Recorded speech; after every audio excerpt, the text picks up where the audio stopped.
ما کان للنبی والذین آمنوا ان یستغفروا للمشرکین ولو کانوا اولی قربا، اور یہ نبی کے لیے اور نہ ہی اہل ایمان کے لیے یہ روا ہے کہ وہ استغفار کریں، بخشش چاہیں مشرکین کے لیے، خواہ وہ ان کے قرابت دار ہوں، ولو کانوا اولی قربا من بعد ما تبین لہم، اس کے بعد کہ ان کے لیے یہ بات واضح ہو چکی ہو انہم اصحاب الجحیم، کہ وہ لوگ جہنمی ہیں۔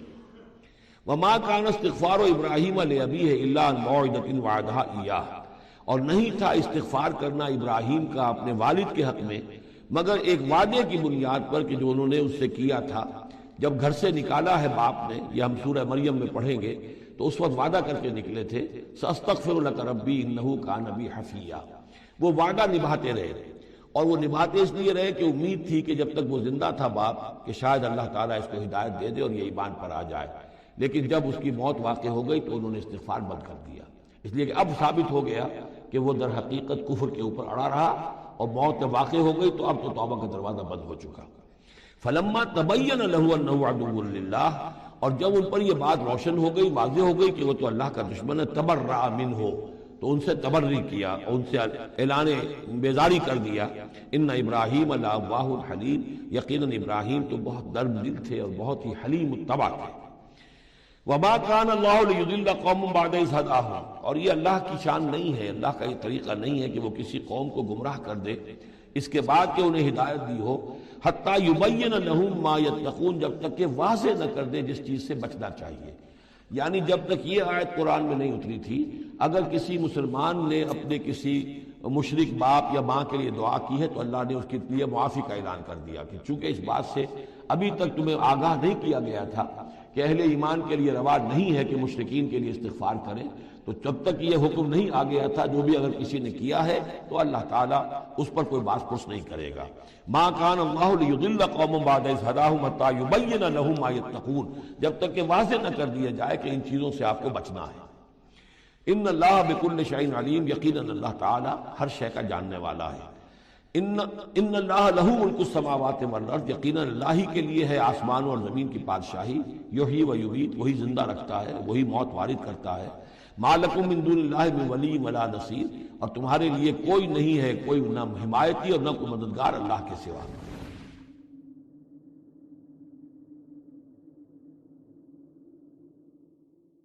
اوپر جا کر وہ توحید ہوگی ہمیشہ، کوئی مشرکانہ نظام ایسا نہیں ہے جو ٹاپ پر جا کر توحید نہ بنے۔ دیکھیے ہندو دیویاں دیوتا بے شمار، لیکن مہادیو وہ بھی کیا دو ہیں؟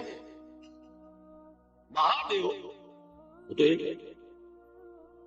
انگریزی میں گاڈز گاڈیسز، لیکن وہ چھوٹے جی سے لکھے جائیں گے، چھوٹے جی سے لکھے جانے والے gods and goddesses. Roman mythology ہو، گریک مائتھولوجی ہو، ان دیویوں دیوتاؤں کے نام ہی آپ نہیں یاد کر سکتے، لیکن گاڈ بڑے جی سے وہ ایک ہے کہ نہیں؟ ٹاپ پر جو ہے وہ ایک ہے، اس کو وہ بھی مانتے ہیں کہ اومنی پوٹنٹ، اومنیشنٹ، اومنی پریزنٹ، علی کل شیء قدیر، بکل شیء علیم، ہر جگہ موجود، وہ تو ایک ہی ہے، وہ تو کیپٹل جی سے لکھا جائے گا۔ باقی اس کے نیچے فوج ہے دیویوں کی، دیوتاؤں کی، خداؤں کی اور خدانیوں کی، وہ گاڈز اینڈ گاڈیسز ہیں۔ عرب میں کیا تھا؟ میں نے پہلے آپ کو دو مثالیں دے دی ہیں، تیسری اور ایران کی لے لیجئے۔ خیر کا خدا اور شر کا خدا اور، ایک یزدا ایک اہرمن، ٹھیک، سنویت ہو گئی نا، دو خداؤں کو مانا، لیکن وہی ہے جو خدائے خدائے گاں، خداؤں کا خدا، اس کو ایک ہی مانتے ہیں۔ یہی معاملہ عرب میں تھا، اللہ وہ ایک ہی تھا ان کے ہاں۔ قرآن میں آتا ہے ان سے پوچھئے وَلَئِن سَأَلْتَهُم مَّنْ خَلَقَ السَّمَاوَاتِ وَالْأَرْضَ لَيَقُولُنَّ اللَّهُ، جب ان سے کہا جاتا ہے کہ کس نے پیدا کیا آسمان اور زمین کو، یہ فوراً کہہ گیا فَأَنَّىٰ يُؤْفَكُونَ، تو یہ ماننے کے بعد کدھر جا رہے ہیں؟ وہ کیا کہتے تھے کہ وہ بڑا اللہ تو ایک ہی، لیکن چھوٹے آلہہ ہے۔ آلہہ اور اللہ میں وہی فرق ہے جو کیپٹل جی کا گاڈ اور چھوٹے جی سے گاڈز اینڈ گاڈیسز، وہی فرق ہے کہ جو مہادیو اور دیویوں اور دیوتاؤں میں ہے، وہی وہاں تھا۔ اللہ وہ ایک اور سپریم، سب سے بالا تر، اس سے اوپر کوئی نہیں، تخلیق میں اس کا کوئی ساجی نہیں، لیکن اس نے کچھ آلہہ ہیں جنہیں کچھ اختیارات تقسیم کیے ہوئے ہیں، کچھ اس کے لاڈلی ہستیاں ہیں جو سفارش کر سکتی ہیں۔ بس یہ شرک تھا مشرکین مکہ کا۔ آپ سمجھ رہے ہیں؟ اس کا جائزہ لیں گے تو آپ کو، اور جو آج شرک کی اقسام میں بیان کروں گا اس کو ہاتھ میں لیں گے تو کسی موحد کا تلاش کرنا مشکل ہو جائے گا۔ ڈھونڈ اب ان کو چراغ رخ زیبا لے کر، آج جن کا نام مسلمان ہے ان کی اکثریت کسی نہ کسی نوع کے شرک میں مبتلا ہے۔ اب آئیے اقسام شرک۔ اقسام شرک میں بھی وہی کیفیت ہے جو نفاق کے بارے میں نے عرض کی تھی کہ ایک تقسیم یہ ہے جو علماء نے کی ہے، ایک ہے عقیدے کا نفاق، ایک ہے عمل کا نفاق۔ اسی طرح ایک ہے عقیدے کا شرک، ایک ہے عمل کا شرک۔ عقیدے میں نہیں، عمل میں ہے۔ ایک تقسیم آپ نے سنی ہوگی شرک جلی، شرک خفی۔ ایک ہے ننگا شرک، کھلم کھلا شرک۔ ایک ہے چھپا ہوا شرک جو نظر نہیں آتا۔ لیکن ایک مغالطہ آپ نے دل سے نکال دیجئے، بعض لوگ شرک خفی کو شرک نہیں سمجھتے، یہ بہت بڑی غلطی ہے۔ اگر وہ شرک نہ ہوتا تو حضور اسے شرک نہ کہتے، کوئی اور لفظ۔ عربی زبان کا دامن جو ہے محدود نہیں ہے، پھر اس کے لیے کوئی اور لفظ اختیار فرمایا گیا ہے وہ شرک۔ لیکن ایک شرک ہے جلی جو نمایاں ہے، نظر آ رہا، ایک ہے شرک خفی جو نظر نہیں آ رہا۔ اور وہ کتنا خفی ہو سکتا ہے اس کی ایک مثال دی حضور نے۔ شرک خفی اتنا خفی ہو سکتا ہے، ذرا مبالغہ دیکھیے جو حضور نے بات کو سمجھانے کے لیے مثال میں جو مبالغہ اختیار فرمایا۔ ایک سیاہ اندھیری رات میں ایک سیاہ پتھر پر ایک سیاہ چیونٹی کو رینگتے ہوئے دیکھنا جتنا مشکل ہے، اتنا ہی شرک خفی کا پہچاننا مشکل ہے۔ بتائیے، آپ نے فرمایا انا افصح العرب، میں عرب کا فصیح ترین انسان ہوں، اس سے آگے کوئی مثال دی جا سکتی ہے؟ اندھیری رات، تاریک رات، پتھر سیاہ، چیونٹی سیاہ، کون دیکھ سکتا؟ جتنا اس کو دیکھنا ناممکن ہے اتنا ہی شرک خفی کا پہچاننا مشکل ہے۔ گویا کہ اس سے تو اللہ ہی بچائے گا تو انسان بچے گا۔ ایک آخری بات تمہیداً اور عرض کر دوں، پھر میں چلوں گا اقسام پر۔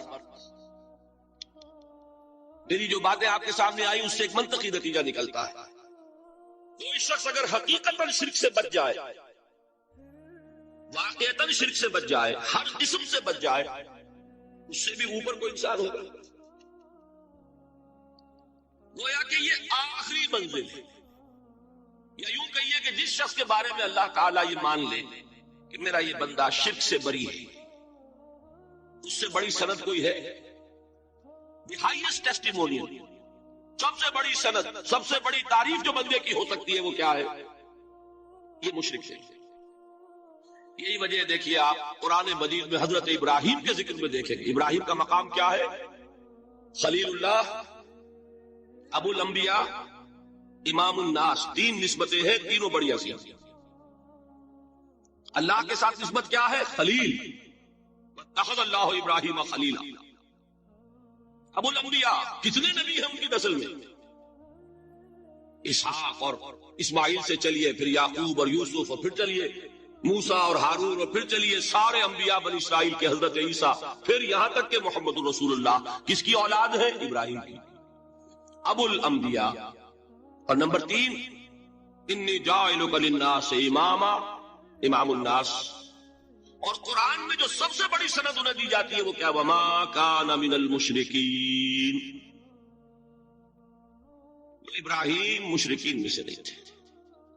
معلوم ہوا کہ یہ سب سے بڑی سند ہے، سب سے بڑا سرٹیفکیٹ ہے، سب سے بڑا ٹیسٹیمونیل ہے جو اللہ کی طرف سے کسی کو مل جائے۔ میں جو اقسام شرک بیان کرنا چاہتا ہوں تو میری تقسیم ذرا مختلف ہے۔ اب وہ ذرا اپنے ذہن میں وہ نقشہ بنا لیجئے، آپ بنایا کرتے ہیں ایک، اس کو پھر 3 میں تقسیم کیجئے۔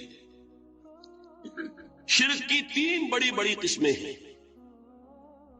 شرک فی الذات نمبر 1، شرک فی الصفات نمبر 2، شرک فی الحقوق نمبر 3۔ اور یہ میں عرض کر دوں آپ سے پہلے ہی، یہ مضمون بہت طویل ہے، میں آج صرف یہ کروں گا کہ خاکہ مکمل کر دوں اب اس خاکے میں رنگ بھرنا، وہ تو ایک موضوع پر صرف فی ذات پر پوری تقریر ہونی چاہیے، صرف فی صفات پر ہونی چاہیے۔ ایک ایک گھنٹے کے میرے 6 کیسٹ ہیں اللہ کے فضل و کرم سے، جو کئی سال سے وہ پھیل رہے ہیں۔ 6 گھنٹے میں نے ان چیزوں کو بیان کیا، وہ موجود ہوں گے، لیکن آج وہ خاکہ ذہن میں بنا لیجیے، اور کچھ آپ کو الجبرے کے فارمولے ہاتھ میں آ جائے تاکہ خود آپ میں صلاحیت پیدا ہو جائے پرکھنے کی کہ اس فارمولے کو اپلائی کر کے دیکھ لیں یہ شرک ہے یا نہیں۔ یہ 2 کام تو میں انشاءاللہ آج کر دوں گا، آپ مطمئن رہیں۔ باقی یہ کہ تفصیل تو ہر سلسلے میں تفصیل پھر بہت ہوگی، وہ شوق ہو تو وہ کیسے صاف سنیے۔ تو 3 تقسیمیں ہو گئی، شرک فی ذات، اللہ کی ذات میں کسی کو شریک کر دینا، یہ سب سے زیادہ نمایاں، سب سے زیادہ جلی، سب سے زیادہ عریاں، اور اللہ تعالیٰ کو سب سے زیادہ مبغوض اور ناپسند شرک۔ شرک فی صفات نمبر 2، یہ ایک علمی مسئلہ ہے جس میں آدمی ٹھوکر کھا جاتا ہے اگر محتاط نہ ہو۔ بڑے سے بڑے آدمی کو ٹھوکر لگ جائے گا، اس کا میں فارمولہ صرف آپ کو دوں گا، وہ ذہن میں رکھ لیجئے، پھر جہاں چاہے اپلائی کیجئے، انشاءاللہ تعالی آپ کو ٹھوکر نہیں لگے گی۔ شرک فی الحقوق، اسی کا دوسرا نام شرک فی العبادت ہے۔ اللہ کا حق کیا ہے بندے پر؟ بندہ اللہ کی عبادت، لیکن اس کو 5 اس کے مظہر ہے، ان میں گن کر بتا دوں گا کہ یہ شرک فی العبادت ہے۔ شرک فی العبادت کی اکثر شکلیں وہ ہیں کہ جو عملی شرک علماء جسے کہتے ہیں، اور اس کی شکلیں وہ ہو جائیں گی جن کو شرک خفی کہتے ہیں۔ تو سب سے جلی شرک فی ذات، سب سے خفی شرک فی الحقوق یا شرک فی العبادت، درمیان میں ایک علمی اعتبار سے مسئلہ ہے شرک فی صفات کا۔ اب آئیے سب سے پہلے شرک فی ذات، اس کی 2 قسمیں، اب اس کو تقسیم کیجئے 2 میں۔ ایک قسم جو زیادہ جلی ہے، زیادہ عریاں ہے، زیادہ ننگی ہے، یہ عجب ستم ظریفی ہے تاریخ کی کہ وہ ان قوموں میں پیدا ہوئی جو اپنا تعلق رسولوں سے جوڑتی ہیں۔ کیا کہ کسی کو خدا کا بیٹا بنا دینا، بیٹی بنا دینا۔ اب ظاہر بات ہے، بیٹا بیٹی بنا دینا بالکل ہم پلہ کر دیا کہ نہیں؟ نو وہی ہو گئی کہ نہیں؟ دیکھیے غور کیجیے، گدھے کا بیٹا گدھا ہوگا، گھوڑے کا گھوڑا ہوگا، خدا کا خدا ہوگا۔ انسانوں میں آ جائیے، سید کا بیٹا سید ہوگا، مغل کا بیٹا مغل ہوگا۔ یہ بالکل ہم کفو بنا دینے والی بات ہے، بالکل ہم پلہ، ہم جنس، ہم نوع، یہ بدترین شرک۔ اور آپ کو معلوم ہے یہ شرک کن میں پیدا ہوا؟ یہود کے ایک گروہ میں پیدا ہوا جنہوں نے حضرت عزیر کو خدا کا بیٹا قرار دیا۔ قالت الیہود عزیر ابن اللہ۔ سب سے زیادہ پیدا ہوا عیسائیوں میں جنہوں نے حضرت مسیح کو خدا کا بیٹا قرار دیا، اور واقعہ یہ ہے کہ اس گمراہی میں ان سے آگے کوئی نہیں جا سکتا۔ ان بدبختوں نے یہاں تک صراحت کی ہے کہ مسیح خدا کا صلبی بیٹا ہے، اس لیے کہ 2 لفظ آتے ہیں، ایک ہوتا ہے ابن، ایک ہے ولد، ان میں ذرا فرق ہے۔ ابن کا لفظ عربی زبان میں کسی اور سینس میں بھی استعمال ہوتا ہے۔ ابن السبیل کسے کہتے ہیں؟ مسافر کو۔ کیا وہ مسافر اور کیا وہ رستے کا بیٹا ہوتا ہے، سبیل کا بیٹا؟ ابن الوقت کسے کہتے ہیں؟ اپارچونسٹ۔ ابن الوقت کوئی اصول نہیں، گنگا گئے تو گنگا رام اور جمنا آئے تو جمنا داس، یہ کیا ہے؟ ابن الوقت۔ لیکن ابن کے معنی جو ہے وہ بیٹے کے بھی ہے، تو تعویل ہو سکتی ہے، لیکن انہوں نے ولد کہا ہے۔ ولد کسے کہتے ہیں؟ صلبی بیٹے۔ یہ بدترین شرک ہے۔ یہی وجہ ہے کہ قرآن مجید میں آپ دیکھیں گے کہ جتنا غضب اللہ کا ان پر بھڑکا ہے اس عقیدے پر، وَيُنذِرَ الَّذِينَ قَالُوا اتَّخَذَ اللَّهُ وَلَدًا، یہ قرآن نازل ہوا ہے محمد پر صلی اللہ علیہ وسلم تاکہ وہ خبردار کریں انہیں جنہوں نے یہ کہا ہے کہ اللہ نے کسی کو بیٹا بنایا۔ یہ سورہ کہف میں ہے، اور اگلی سورت سورہ مریم میں تو ایسا غضب اللہ کا ظاہر ہوتا ہے، وَقَالُوا اتَّخَذَ الرَّحْمَنُ وَلَدًا لَقَدْ جِئْتُمْ شَيْئًا إِدًّا۔ تکاد السماوات یتفطرن منہ وتنشق الارض وتخر الجبال حدا ان دعوا للرحمن ولدا وما ينبغي للرحمن ان يتخذ ولدا. انہوں نے کہا کہ رحمان نے کسی کو بیٹا بنایا. تم بہت بڑی گستاخی کی بات کر رہے ہو. تمہاری اس گستاخی کی وجہ سے آسمان پھٹ پڑنے کو ہے, زمین شق ہو جانے کو ہے, اور قریب ہے کہ پہاڑ ایک دھماکے کے ساتھ گر جائیں. کہ انہوں نے خدا کے لیے بیٹا تصنیف کر دیا, حالانکہ اللہ رحمان اس کی شان اس سے بہت بلند و بالا ہے کہ اس کے کوئی بیٹا. اس کی وجہ بھی سمجھ لیجئے کہ بیٹے کی ضرورت کسے ہوتی ہے؟ جو خود فانی ہو. کیوں ہے آپ کو طلب بیٹے کی؟ ہم نہ ہو گے ہمارا نام زندہ رہے. یہ ایک اٹرنل ہونے کی خواہش ہے, انہیرنٹ. نام چلے گا, اسی لیے بیٹی سے آدمی سمجھتا ہے کہ نام نہیں چلتا. یہ طلب جو ہے بیٹے کی کیوں ہے؟ بیٹے سے نسل چلتی ہے.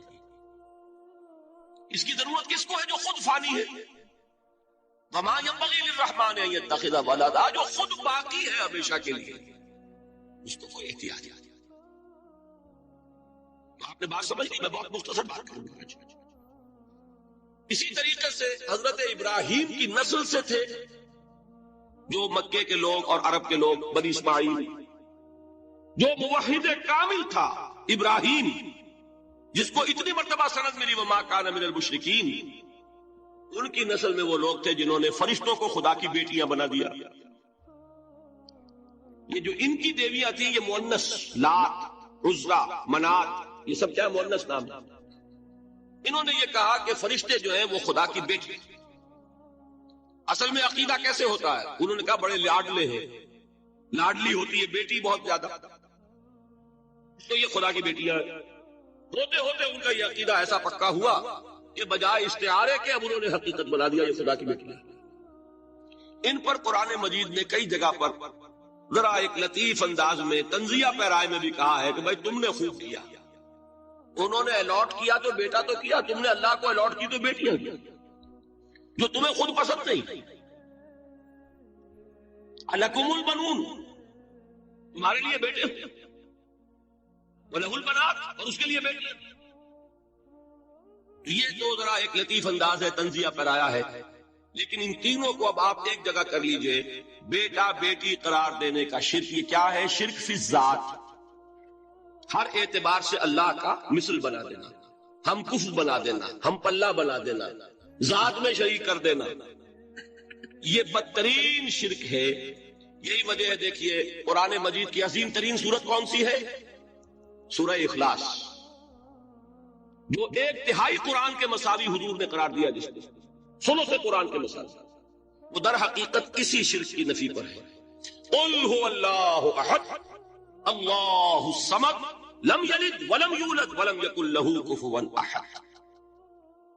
یہی آیا اس میں سورہ بنی اسرائیل کی آیت آخری میں نے سنائی تھی. وَقُلِ الْحَمْدُ لِلَّهِ الَّذِي لَمْ يَتَّخِذْ وَلَدًا, کہو کہ کل شکر اور کل تعریف اس اللہ کے لیے جس نے کسی کو اپنا بیٹا بیٹی نہیں بنایا.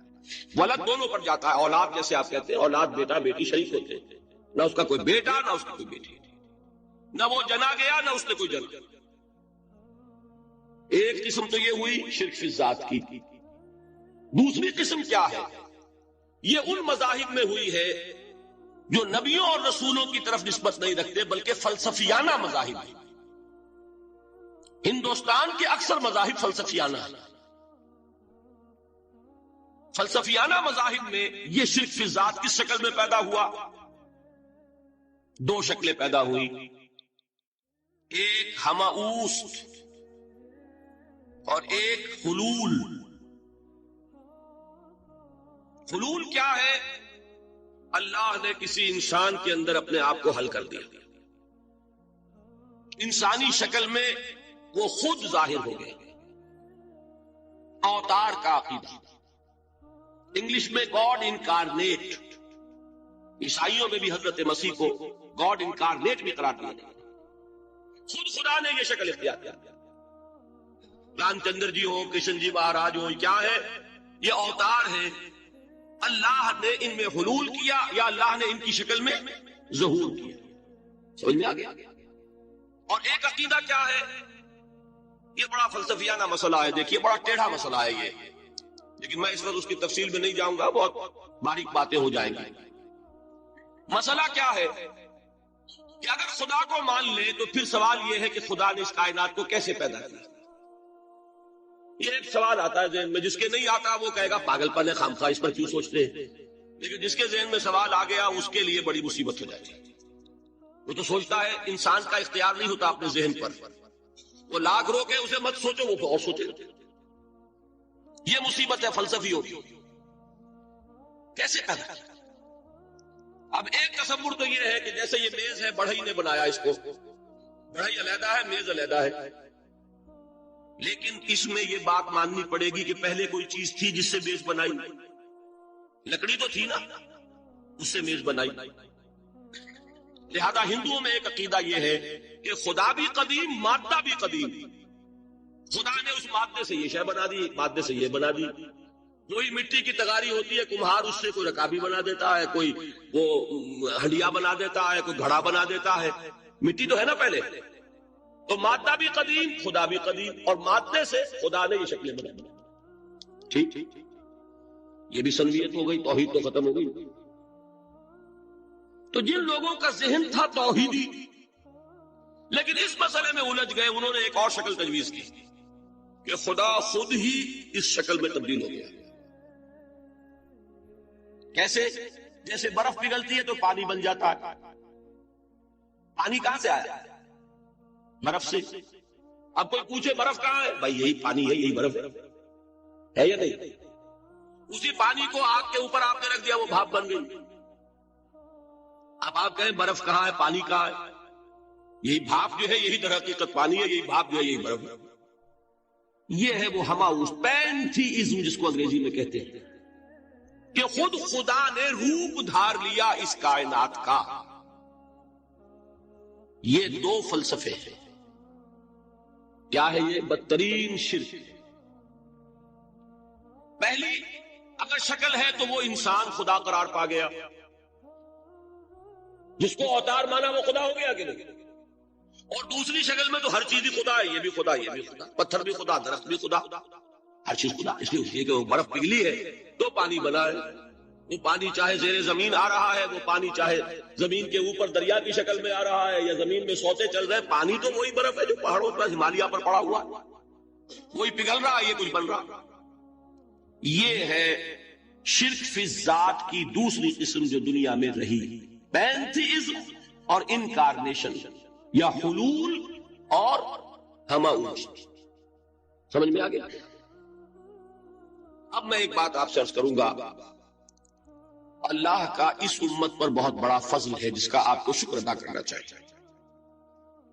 اس نوع کے شرک سے یہ امت 15ویں صدی شروع ہو جانے کے باوجود تاحال بحیثیت مجموعی محفوظ ہے۔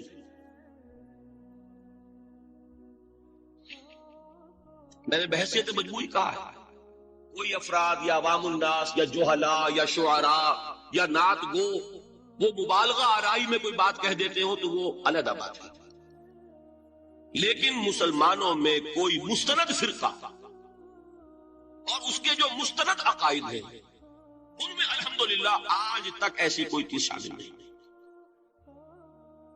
اس کا جب آپ تقابل کریں گے،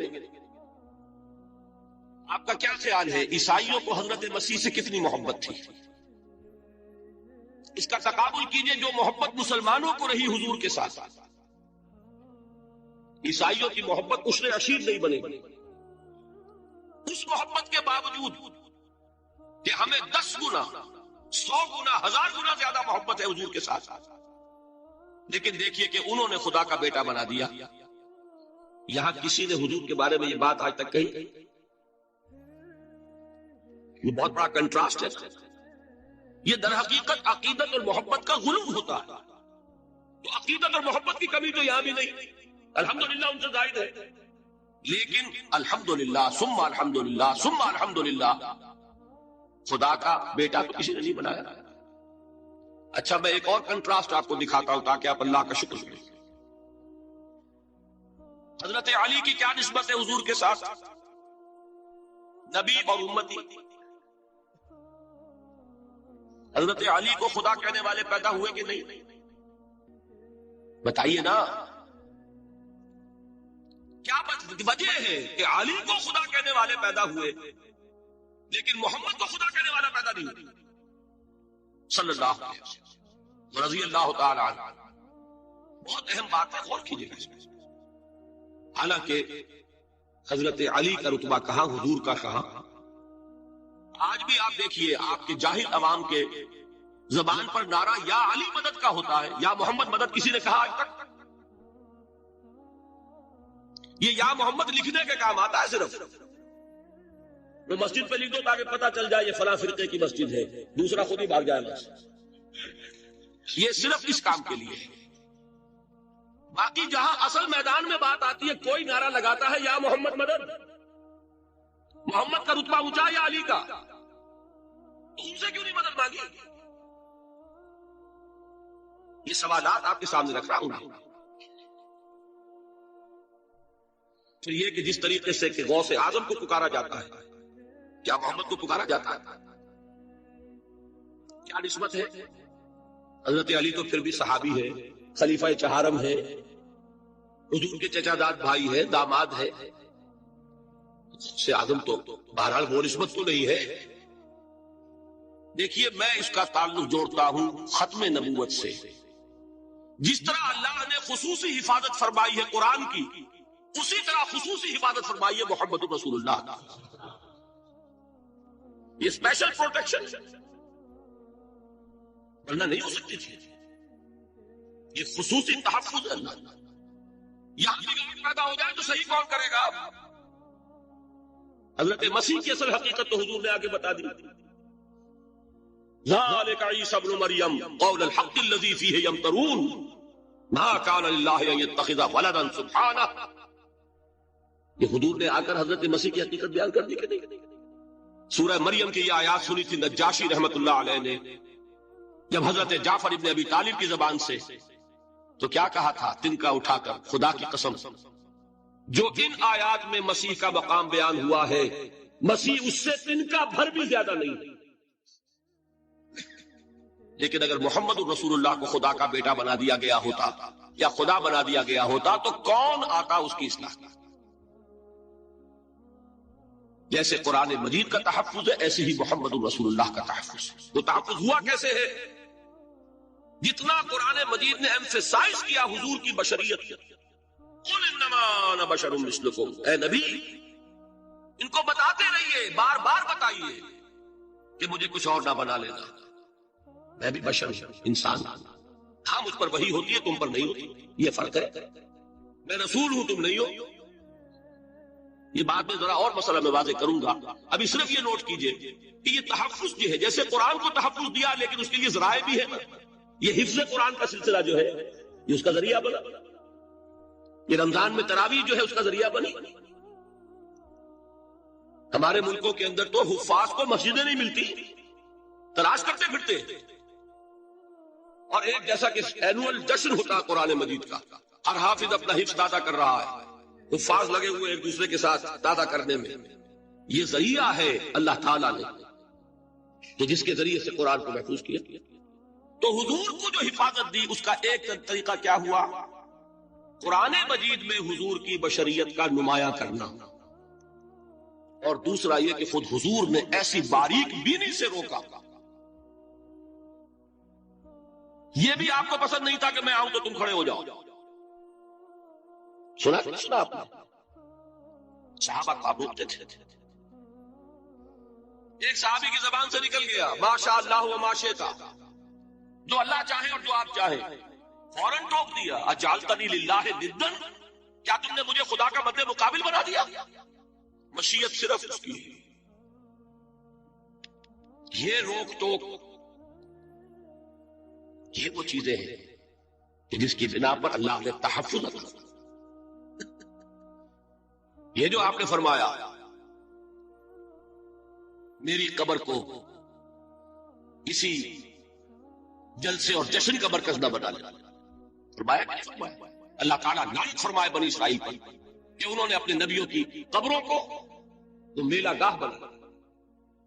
یہ ساری وہ ہے، یہ تحفظات ہیں یہ بچاؤ ہے، یہ امت کو متنبع کیا جا رہا ہے کہ محبت اور عقیدت کا غلو جیسے پہلے ہوا، یا اہل الکتاب لا تغلو فی دینکم، اے کتاب والو اپنے دین میں غلو سے کام لو۔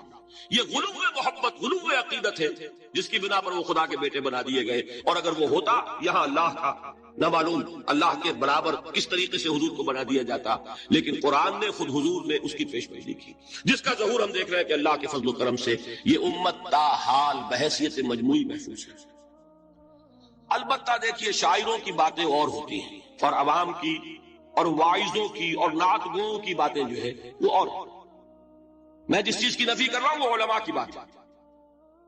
شاعروں کا تو قرآن مجید کے اندر خود ہی بھاڑا پھوڑ دیا اللہ نے، والشعراء يتبعهم الغاوون الم تر انهم في كل واد يهيمون انهم يقولون ما لا يفعلون۔ مبالغہ نہ کریں تو شعر میں رنگ ہی پیدا نہیں ہوتا، پھر شعر کائے کو کہنا ہے نثر کہو بھائی، مبالغے سے اس میں ایک تاثیر، وہ مبالغے ہمارے شاعروں نے ہمارے نعت گاؤں نے کیے ہیں، اور اس میں اللہ تعالیٰ انہیں معاف کرے، بالکل اوتار کر الفاظ بھی استعمال کر دیے۔ وہی جو مستوی اشٹھا خدا ہو کر اتر پڑا وہ مدینے میں مصطفیٰ ہو کر۔ بتائیے رام چندر جی کے بارے میں جو عقیدہ ہے، اب کیا فرق رہ گیا؟ بال برابر فرق ہے یا کوئی؟ اور نقطے پیدا کرتے ہیں۔ مدینے کی مسجد میں منبر کے اوپر بغیر عین کا ایک عرب ہم نے دیکھا، کیا سمجھ میں آیا؟ عرب میں سے عین نکالا کیا بنا؟ یہ نقطہ آفرینی ہے۔ اسی طریقے سے ہماری شاعری میں کچھ ہموست کا رنگ بھی پیدا ہو گیا۔ خود کوزا ہو، خود کوزا کرو، خود گلے کوزا، خود رندے صبح کش، خود برسر کوزا خریدار بے آمد بشکست و رواں شد۔ وہ خود ہی کوزا ہے، خود ہی مٹی ہے جس سے کوزا بنا ہے، خود ہی کوزے کا بنانے والا ہے۔ سمجھ رہے ہیں؟ الفاظ تو بڑے پیارے ہیں، بڑے مزیدار ہیں، آدمی ایک دفعہ وجد میں آ جاتا ہے، لیکن ہے کیا وہی ہے نا کہ وہی جو برف تھا پگھل کر پانی بن گیا۔ خود کوزا ہو، خود کوزا کرو، خود گلے کوزا، خود رندے صبح کش، خود ہی اس کوزے میں شراب ڈال کے پیتا بھی ہے، خود ہی مٹی ہے، خود ہی وہ بنانے والا ہے، خود ہی کوزا ہے، خود ہی اس میں شراب ڈال کے پیتا بھی ہے، اور خود ہی اس کوزے کو توڑ کر اپنا راستہ بھی لیتا ہے۔ اب آپ اس پر سر دھنیے اور جو چاہے کریں، لیکن یہ کہ اس کا ڈانڈے مل گئے کہ نہیں اسی امام سے۔ لیکن یہ کسی مفتی کی بات ہے کیا، یا کسی ائمہ دین میں سے کسی کا قول ہے؟ شاعروں کی باتیں سن لیا کریں، اللہ اللہ خیر سن۔ ان چیزوں کا بہت زیادہ سختی کے ساتھ نوٹس بھی لینے کا کوئی فائدہ نہیں ہوتا۔ بات وہ ہونی چاہیے کہ جو علماء کہہ رہے ہیں، مستند عقائد جو ان کی کتابوں میں درج ہے، ان سے بات یہ چیزیں، یہ گمراہیاں آئی ہیں، لیکن الحمدللہ ثم الحمدللہ کہ یہ عوام میں ہے، جہلاء میں ہے، شعراء میں، نعت گوؤں میں ہے، یہ کسی بھی مستند دینی فرقے کے مستند علماء میں ہم موجود۔ البتہ ایک مسئلہ جو ہے نور اور بشر کا، وہ ذرا تھوڑا سا میں حل کر دوں آج۔ آپ سمجھتے ہوں گے لا ینحل ہے۔ میں نے جس طرح کہا تھا کہ امام بخاری کا قول بھی 100% درست اور امام ابو حنیفہ کا بھی 100% درست ثابت کیا کہ نہیں، اسی طرح میں کہتا ہوں جو حضور کو بشر کہتے ہیں وہ بھی 100% درست، جو حضور کو نور کہتے ہیں وہ بھی 100% درست۔ مطلب کیا ہے؟ دیکھیے ہر انسان کے وجود کے دو حصے میں نے پہلے دن کچھ بیان کیا تھا۔ ایک خاکی وجود، اور اینیمل بینگ جو حیوان ہے ہمارا، ایک وہ روح ربانی جو اس میں پھونکی گئی۔ آدم میں جب وہ روح پھونکی گئی تب وہ مسجود ملائک بنے۔ فَإِذَا سَوَّيْتُهُ وَنَفَخْتُ فِيهِ مِن رُّوحِي فَقَعُوا لَهُ سَاجِدِينَ۔ دو جگہ آئے تھے قرآن مجید میں، ایک شوشے کے فرق کے بغیر، سورہ حجر اور سورہ صاد۔ جب میں اس کو پوری طرح تیار کر لوں اور اس میں اپنی روح میں سے پھونک دوں تو گر پڑنا اس کے سامنے سجدے۔ ہمارا جو خاکی وجود ہے وہ ظلمانی ہے، اور جو ہمارا روحانی وجود ہے وہ نورانی ہے۔ اس کی نسبت کس سے ہے؟ اللہ سے۔ سمجھ میں آئی؟ لیکن ہم نے اپنے اس نورانی وجود کو اپنے خاکی ظلمانی وجود میں دفن کیا ہوا، اور محمد الرسول اللہ صلی اللہ علیہ وسلم کا وہ نورانی وجود آپ کے اس خاکی وجود پر اس درجے غالب تھا کہ وہ خاکی وجود معدوم کے درجے میں ہے، لیکن وہ حضور صلی اللہ علیہ وسلم پر اثر انداز نہیں ہو سکتی۔ وہی خاکی وجود ہے جسے ہم نفس کہتے ہیں، نفس غلبہ کر سکتے ہیں محمد صلی اللہ علیہ وسلم۔ حضور کی شخصیت کی نورانیت نے آپ کی شخصیت کے خاکی وجود کا احاطہ کیا ہوا، ہماری شخصیت کی ظلمانیت نے ہماری اس نورانیت کو گل کیا ہوا، دفن کیا ہوا، چھپایا ہوا، بس یہ فرق ہے۔ انہیں آپ کہہ لیں نور، صحیح ہے، ان کی نورانیت غالب، یہی بات ہے جو حضور نے اس طرح سمجھائی۔ دیکھو ہر انسان کے ساتھ ایک شیطان ہوتا ہے۔ اب کسی صحابی نے بڑی جرت سے کام لیا، پوچھ لیا حضور کہ آپ کے ساتھ بھی ہے؟ ہر انسان کے ساتھ جو کہا نا، تو انسان تو ہے آپ، کیونکہ آپ کے ساتھ بھی ہے۔ آپ نے فرمایا ہے، لیکن میں نے اسے مسلمان کر رکھا تھا۔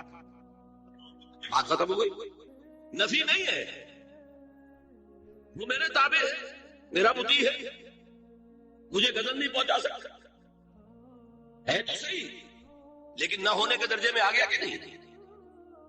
یہ ہے فرق سارا۔ اور میں یہاں پہ کوٹ کرنا چاہتا ہوں ایک بہت بڑے بریلوی مکتب فکر کے عالم دین صاحبزادہ، نام میرے ذہن سے ایک دم اتر گیا، فیض الحسن، اللہ تعالیٰ ان کی خطاؤں سے درگزر فرمائے، ان کی مغفرت فرمائے۔ آپ نے سنا ہوگا نام، انہوں نے ایک روز تقریر کی جو میں نے سنی، اور تقریر کہاں کی؟ ساہیوال میں، وہاں کا ایک بہت مشہور چوک ہے، مہاجرین، مسجد مہاجرین کہلاتی ہے، وہاں تقریر تھی، میں نے سنی۔ ان کے الفاظ یہ تھے کہ کیا آپ لوگ ہمیں جاہل سمجھتے ہیں؟ کیا ہمیں عربی نہیں آتی؟ کیا ہم نے قرآن نہیں پڑھا جس میں بار بار یہ لکھا ہوا ہے کہ حضور بشر ہے؟ حضور بشر ہے، لیکن اصل میں ہم حضور کی بشریت کو نمایاں کرنے کو سوء ادب سمجھتے ہیں۔ بات سمجھیے آپ، اس قدر پیاری بات ہے۔ انہوں نے کہا کہ آپ کے باپ کا نام کیا ہے؟ عبد الرحمان۔ آپ عبد الرحمان کہہ کے پکارتے ہو؟ ابا جان۔ ابھی آپ نے وہ آیات سنی، حضرت ابراہیم نے اپنے مشرک باپ کو یا ابت ہے، یا ابت ہے، بڑا پیارا ترجمہ کیا، ابا جان، ابا جان۔ کیا نام لیں گے؟ آپ کے باپ کا نام ہے، نام نہیں لیتے آپ، کیوں؟ ادب کی وجہ سے۔ اسی وجہ سے ہم در حقیقت حضور کی بشریت کو نمایاں کرنے کو سوء ادب سمجھتے ہیں، ورنہ کوئی ہم جاہل ہیں، ہمیں عربی نہیں آتی، ہم نے قرآن نہیں پڑھا، اب جانتے ہیں کہ وہ بشر ہے۔ بات سمجھ میں آئی؟ کتنی آسانی سے مسئلہ حل ہے، بشرطے کہ نیت حل کرنے کی ہوگی۔ آخر آمنہ کے بیٹے ہیں، عبداللہ کے بیٹے ہیں، عبد المطلب کے پوتے ہیں، بچپن آپ پر گزرا ہے، لڑکپن آپ پر گزرا ہے، نوجوانی آپ پر آئی ہے، جوانی آپ پر آئی ہے، شادی آپ نے کی ہے، اولاد آپ کی ہے۔ کون بے وقوف احمق ہوگا کہ جو آپ کی بشریت کا انکار کرتا؟ لیکن یہ کہ جس طریقے سے اس کو بیان کیا جاتا ہے وہ ایک مسئلہ بن گیا اختلافی، وہ رد و قضا اور کھینچ تان، اور اس میں بھی سمجھ لیجئے مثلکم پر جو ایمفیسس بعض حضرات دے دیتے ہیں اپنے توحیدی، جو ان کے اندر ایک مزاج ہے، اللہ تعالیٰ ان کے مزاج کو اور پختہ کرے، لیکن اس میں بھی مبالغہ کیا جاتا ہے۔ ایک حدیث مجھ سے سنیے جس میں حضور نے مثل کا انکار کیا۔ مثلکم کا مطلب اگر کسی نے یہ سمجھا کہ بالکل ہم جیسے ہیں تو بہت بڑی مغالطہ ہے۔ حضور صوم وصال سے منع فرماتے تھے، خود رکھتے تھے۔ صوم وصال کیا ہے؟ آج روزہ رکھا، شام کو افطار نہیں کیا، وہی روزہ رات بھر چل رہا ہے، اگلے دن بھی چل رہا ہے، شام تک کو جا کے پھر کھولا تو 2 دن کا صوم وصال ہو گیا۔ اگلے دن بھی نہیں کھولا، چلا تو 72 گھنٹے کا صوم وصال ہو گیا۔ یہ کیا ہے؟ صوم وصال۔ خود رکھتے تھے اور صحابہ کو روکا۔ صحابہ میں سے کسی نے ہمت کر لی، حضور آپ خود رکھتے ہمیں روکتے؟ فرماتے ہیں ایکم مثلی، تم میں سے کون مجھ جیسا ہے؟ ابھی تو عند ربی، میں تو اپنے رب کے پاس رات گزارتا ہوں، وہ یطعمنی ویسقین، وہ مجھے کھلاتا ہے پلاتا ہے۔ بتائیے کون ہے جو اس کا دعویٰ کرے گا؟ حضور کے خصائص ہیں. حضور خود فرماتے ہیں تم صرف سامنے سے دیکھتے ہو، میں پیچھے سے بھی دیکھتا ہوں. کہاں ہوا وہ مثلیت؟ اگر آپ نے بالکل اپنے جیسا سمجھ لیا تو بڑے مغالطے میں ہیں. نبی کا مقام ہے، نبی کا رتبہ ہے، نبی کے خصائص ہیں. آپ سو گئے تو آپ کی نیند، آپ کی وضو ٹوٹ گئی اور نبی سو گیا تو کہاں گئی مثلیت؟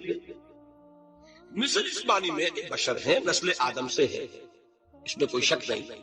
اس معنی میں مثل ٹھیک ہے، قل انما انا بشر مثلکم. لیکن ہر اعتبار سے تو نہیں، سب سے بڑا فرق یہی ہے کہ وہی آ رہی ہے. معراج پہ تشریف لے گئے ہیں، اس دنیا میں بیٹھے ہوئے بھی جنت کا مشاہدہ فرما لیتے ہیں، کرا دیا جاتا ہے. دوزخ کا مشاہدہ کرایا جاتا ہے، فرشتے کو دیکھ رہے ہیں. یہ چیزیں ہیں. اور پھر خصائص جیسا کہ میں نے عرض کیا کہ آپ پیچھے سے بھی دیکھتے ہیں. آپ کا معاملہ یہ ہے کہ آپ اگر سو جائیں تو آپ کا وضو نہیں ختم ہوگا. یہ ساری چیزیں جو ہے ان سب کو بیلنس کیجئے تو معلوم ہوگا کہ آپ بشر بھی ہیں 100% درست. لیکن آپ کی وہ نورانیت، آپ سے راج منیر، ہدایت کا روشن چراغ، آپ کی جو روح انور ہے، وہ آپ کے اس جسدی وجود پر اس طریقے سے حاوی ہے کہ گویا کہ اس نے اس کی ظلمانیت کو ختم کر کے رکھے. اس معنی میں کوئی کہے نور مجسم تو مجھے کوئی اعتراض نہیں. یہ ہے ان چیزوں کو جمع کرنے کی شکل، خام خواہ کی کھینچتان کے سوا کچھ نہیں. بہرحال یہ پہلا حصہ ختم ہوا، شرک فی الذات. اب آئیے شرک فی الصفات. میں نے عرض کیا تھا کہ یہ ایک بڑا علمی مسئلہ ہے اور اس میں ٹھوکر لگ جاتی ہے. وجہ کیا ہے اس کو سمجھ لیں. بنیادی بات، ہماری زبان جو ہے وہ بہت محدود ہے. ہماری ہی زبان ہے جسے اللہ نے ذریعہ بنایا اپنی ہدایت کا، ورنہ ہمارے پلے نہ پڑتی بات. لیکن ہماری زبان کی محدودیت ہے. اس محدودیت کا ایک مظہر یہ ہے کہ ہم جو الفاظ اللہ کے لیے بطور صفت استعمال کرتے ہیں وہی الفاظ مخلوقات کے لیے بھی کر لیتے ہیں. اللہ موجود، ہم بھی موجود. اللہ زندہ، ہم بھی زندہ.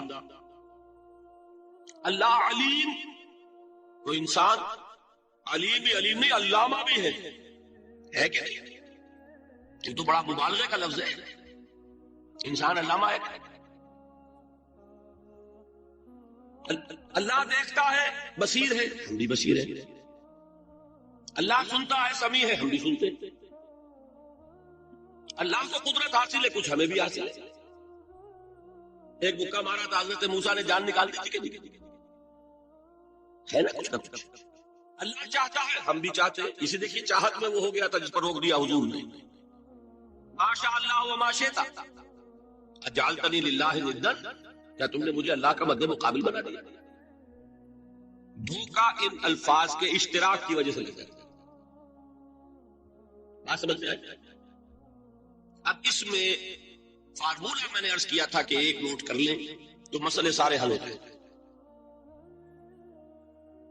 جب ہم کوئی لفظ بطور صفت اللہ کے لیے بولتے ہیں اور اسی لفظ کو مخلوق میں سے کسی کے لیے بولتے ہیں، مخلوق میں سب آ گئے، جمادات، حیوانات، انسان، اولیاء اللہ، فرشتے، انبیاء، رسول، سب مخلوق تو ہیں. تو کل مخلوقات. جب ہم ایک لفظ بطور صفت استعمال کریں گے اللہ کے لیے اور اسی لفظ کو استعمال کریں گے بندوں کے لیے تو ان میں 3 فرق ہیں جو ذہن میں رہنے چاہیے. گن کر یاد کیجیے. اللہ کی ذات قدیم ہے، ہمیشہ سے ہے. اسی طرح اس کی صفت بھی قدیم ہے، ہمیشہ سے ہے. مخلوقات حادث ہیں، ان کی صفات بھی حادث ہے. حادث قدیم کے مقابلے میں کہ پہلے نہیں تھی پھر ہو گئی. ایک فرق، اللہ کی ذات از خود ہے، کسی اور نے تو اس کو وجود نہیں بخشا. اللہ کا وجود از خود ہے، ذاتی ہے. اسی طرح اس کی صفات ذاتی ہے، کسی اور کی عطا کردہ نہیں ہے. مخلوق کوئی ہو کسے باشا، ان کا وجود ذاتی نہیں عطائی ہے. اللہ نے دیا تو وجود ملا. اسی طرح ان کی صفات عطائی ہے، ذاتی نہیں. دو فرق ہو گئے. اللہ کی ذات مطلق ہے، لا محدود. اسی طرح اس کی صفات مطلق ہے، لا محدود. مخلوق کی ذات محدود کیسے باشد، صفت بھی محدود. تین فرق. ذاتی عطائی، قدیم حادث، لا محدود محدود. تین فرق ذہن میں رہے تو جو صفت بھی آپ اب بولیں گے اس میں یہ تینوں باتیں ذہن میں رہیں. سمجھ میں آ گئی بات؟ اب اس کا اطلاق کیجئے تو یہ علم غیب کا مسئلہ حل ہو جائے گا. یہ بھی لا ینحل سمجھا جاتا ہے. علم کسی کا بھی، انسان، فرشتہ، اولیاء، انبیاء، رسول، حضور صلی اللہ علیہ وسلم، کسی کا حادث ہے، قدیم نہیں ہے. عطائی ہے، ذاتی نہیں ہے. محدود ہے، لا محدود نہیں ہے. تین باتیں مان لے، شرک نہیں ہوگا. ان میں سے ایک کو ساقط کر دیں، شرک. آئی بات؟ اللہ کی قدرت ذاتی ہے، عطا کردہ نہیں. مخلوق میں جس کو قدرت حاصل ہے وہ عطائی ہے، ذاتی نہیں. اللہ کی قدرت لا محدود، یفعل ما یشاء فعال لما یرید علی کل شیء قدیر. مخلوق کوئی بھی ہو اس کی قدرت محدود. اللہ کی قدرت جب سے وہ ہے ہمیشہ سے ہے، ہمیشہ سے قدرت بھی ہے. اور مخلوق میں سے قدرت یہ حادث ہے. تینوں چیزیں سامنے رہے، شرک نہیں ہوگا. ایک چیز کی بھی کمی ہو گئی، شرک ہو جائے گا. یہ ساری صفات پر لے آئے. اللہ کی حیات ذاتی، ہماری عطائی. لائی حیات آئے، قضا لے چلی چلے، اپنے بس میں نہ آنا تھا نہ جانا ہے. زندگی اس کی عطا کردہ ہے، جب چاہے لے لے. اللہ کی حیات بھی ایسی ہے ذاتی. الحی، ہماری حیات محدود، ویسے بھی محدود. موت آئے گی، شاید ختم ہو جائے. چلیے موت ختم نہیں کرتی، ہم سمجھتے ہیں کہ وہ ہماری ابدی ہے. محدود اس معنی میں تو ہے کھانے کو نہ ملے تو کمزوری، ذرا کام کیا تو تکان، نیند بھی آ رہی ہے، اونگ بھی آ رہی ہے. اور اس کی حیات الحی القیوم لا تاخذہ سنۃ ولا نوم. حیات ذاتی ہے، لا محدود ہے اور قدیم ہے. یہاں حیات عطائی ہے اور حادث ہے اور محدود ہے، ساری صفات. اس کو ذہن میں رکھ لیجئے. تو اب دو مسئلے میں یہاں حل کرتا ہوں. جو لوگ کہتے ہیں حضور کو علم غیب نہیں تھا، اور جو کہتے ہیں تھا، بدقسمتی سے دونوں نے ڈیفینیشن علیحدہ کر لی. جو ڈیفینیشن نفی کرنے والوں نے کی ہے اس کی وجہ سے، اس کے اعتبار سے واقعتاً نہیں تھا. انہوں نے ڈیفینیشن یہ کی ہے، تعریف یہ کی ہے، وہ علم جو خود حاصل ہو جائے. اللہ کا عطا کردہ علم جو ہے وہ کہتے ہیں وہ غیب نہیں ہے. تو وہ بھی مانتے ہیں کہ ہر علم جو حضور کو حاصل ہے وہ اللہ کا عطا کردہ. میں سائی والی میں یہ سارے مرحلے میں نے طے کیے نا اپنے زمانہ طالب علم میں. مولانا منظور احمد شاہ صاحب ہیں سائی وال میں ایک. میں ان کے پاس حاضر ہوں. میں نے کہا جی یہ مسئلہ کیا ہے علم غیب کا، مجھے ذرا سمجھائیں. انہوں نے ایک کتاب اپنی نکالی کہ دیکھیے صاحب، ہم حضور کے علم کے بارے میں یہ باتیں مانتے ہیں. حضور کا علم حادث ہے، قدیم نہیں ہے. حضور کا علم محدود ہے، لا محدود نہیں ہے. حضور کا علم عطا کردہ ہے، ذاتی نہیں ہے. میں نے کہا یہ تین باتیں اگر آپ مان لیں تو میرا تو جھگڑا کوئی نہیں. ہوتا کیا ہے جب آئیں گے واعظ میں، خطابت میں، تو عالم ما کان وما یکون، اب الفاظ وہ استعمال کر جائیں گے. ایک واعظ ہے، عام مقرر ہے، واہ واہ ہوتی ہی نہیں، نعرے لگتے ہی نہیں، محفل میں گرمی آتی نہیں جب تک کہ ایسے مبالغے نہ کریں. لیکن وہ چیز لکھی ہوئی ان کے ہاں ہے کہ حضور کا علم حادث ہے، قدیم نہیں ہے. حضور کا علم محدود ہے، لا محدود نہیں ہے. حضور کا علم عطائی ہے، ذاتی نہیں ہے. ان تینوں چیزوں کے بعد کوئی بڑے سے بڑا وہابی اور بڑے سے بڑا اہل حدیث بھی انکار نہیں کرتا۔ باقی یہ بات جان لیجئے کہ غیب اور حضور یا شہادہ یہ در حقیقت عام انسانوں کے اعتبار سے الفاظ استعمال ہوئے۔ جب قرآن میں کہا جاتا ہے عالم الغیب والشہادہ، اللہ غیب اور جو ظاہر ہے یا موجود ہے سب کا جاننے والا ہے، تو مجھے بتائیے اللہ کے لیے کوئی غیب ہے؟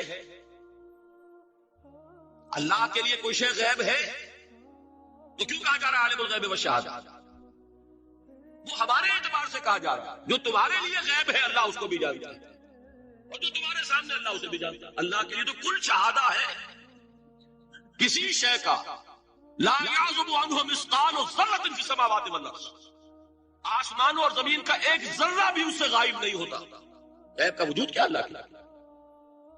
تو یہ الفاظ مستعمل ہے ریلیٹو ہمارے اعتبار سے، اور ہمارے اعتبار سے جو شے غیب ہے اس میں سے ایک حصہ